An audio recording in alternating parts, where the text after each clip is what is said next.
Yes, good morning mga ka-health well-being, mga ka-troopers, mga ka-barley, sa aking mga viewers, sa aking mga followers, aking mga kaibigan, mga kamag-anak. Mayroon po akong introduce sa inyo na produkto na maganda po ito sa ating kalusugan, lalong-lalo na sa may mga karamdaman. So guys, ito po ang ating company ay Health Wealth, ang ating produkto ay Green Barley. So ang ating produkto guys, tagal na po ito sa ating market. 19 years na po siya na maraming nang natulungan na mabago ang kanilang buhay, lalo sa pangkabuhayan, at gumaan ang kanilang pakiramdam. So, ito po yun guys, Green Barley.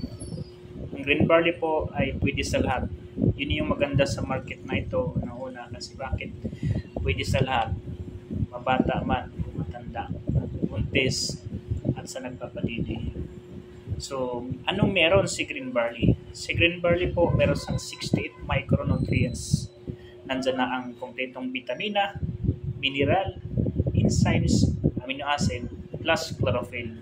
So, yun yung kailangan para lumakas ang ating mga body organs, palakisin ang ating immune system para makaiwas tayo sa iba't ibang karamdaman. Subukan nyo lang dito guys, dahil unang-una, subok na po ito sa amin.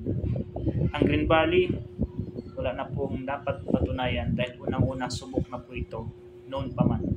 So, ang barley po, ginagamit na rin po ito nung unang kapanahunan. Panahon pa ni Jesus Christ, before Christ, nandito na ang Green Barley, ginagamit itong bilang kumpletong pagkain at panggamot-gamot.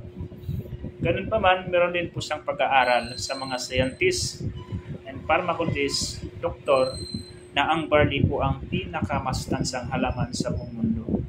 So, ano pang hinihintay nyo? Try na rin po kayo kasi nung una ang barley natin masarap at epektibo. So, yun lang guys. Maraming salamat.